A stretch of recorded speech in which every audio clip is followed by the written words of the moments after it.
Olá, eu sou Tommaso Russo e estamos no canal de vídeo da Integração Escola de Negócios.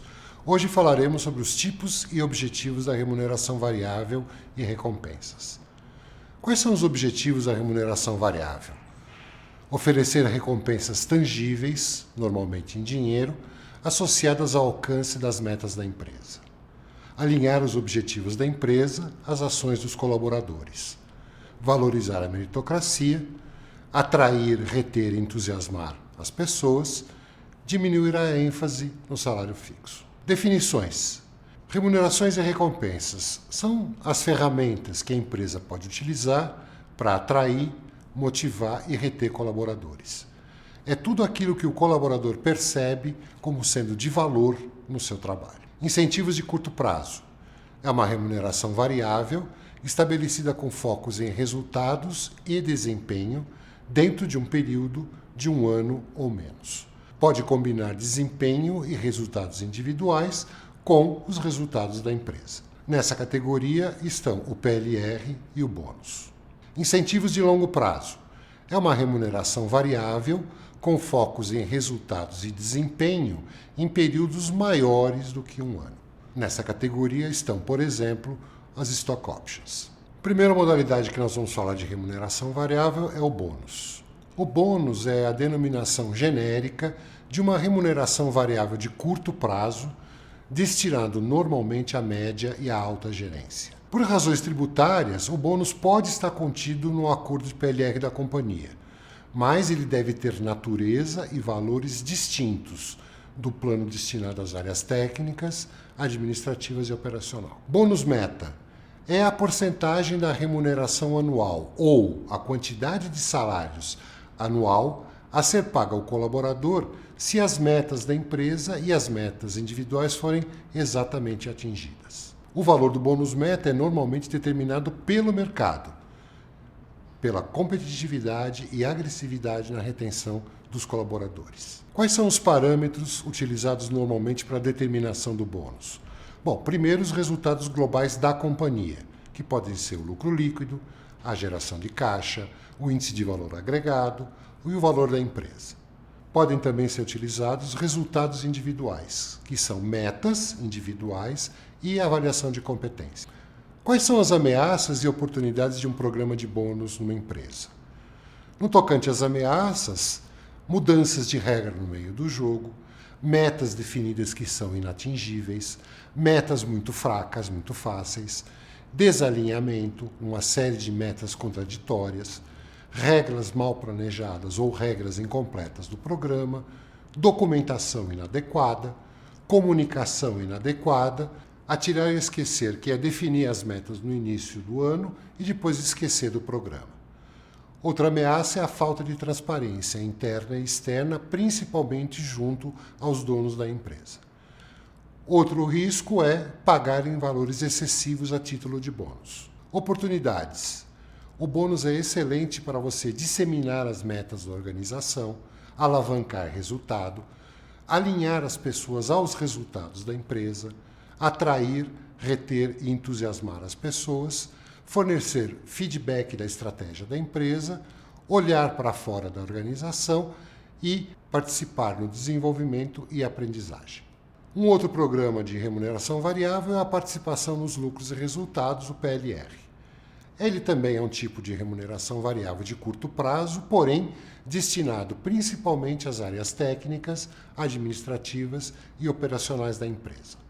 Às vezes, também, ele pode ser estendido ao primeiro nível da chefia, que é a supervisão. O PLR está baseado numa lei, a Lei 10.101 de 2000, que dispõe sobre a participação dos trabalhadores nos lucros e resultados da empresa e dá outras providências, mantendo todas as características básicas do modelo existentes desde a medida provisória de 1698 de 98.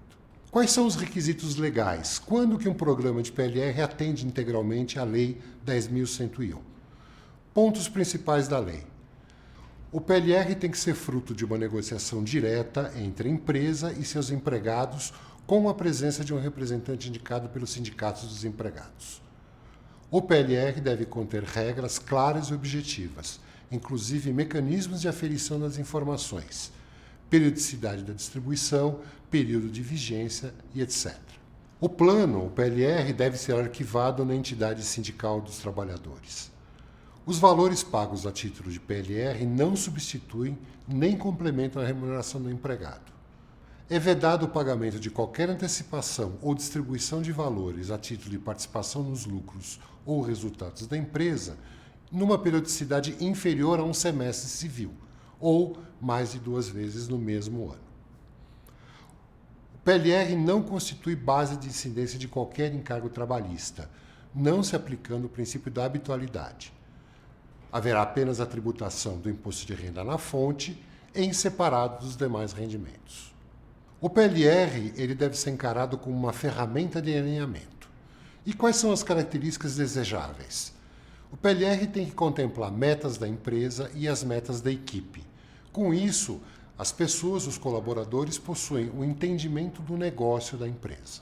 O PLR também pode reforçar comportamentos desejáveis dos funcionários. Ele tem que possuir regras simples e bem divulgadas. Deve ser necessário divulgar os resultados parciais ao longo de todo o ano. Ele deve prever valores significativos. Os valores não podem ser muito baixos.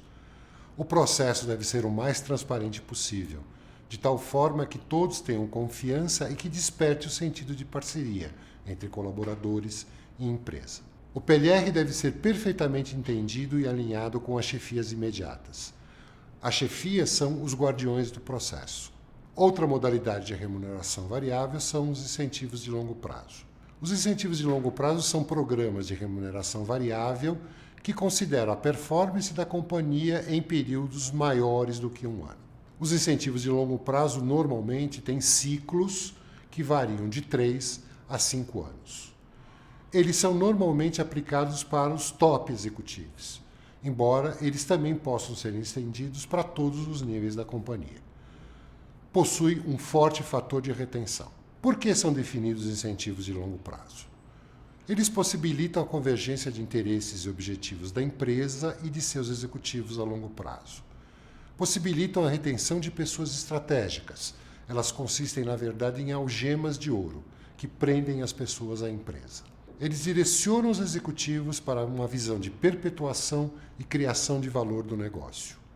E permite aos executivos uma acumulação de capital em valores potencialmente muito significativos.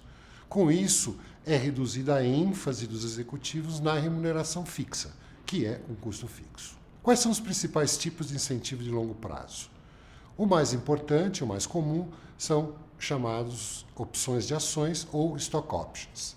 O executivo recebe o direito ou uma opção de comprar um número especificado de ações por um preço pré-estabelecido durante um prazo determinado. Esse prazo determinado inclui um tempo mínimo para o exercício das opções, carência, e um prazo máximo para o exercício de opções, que é o termo. As opções, na sua maioria das vezes, são concedidas anualmente.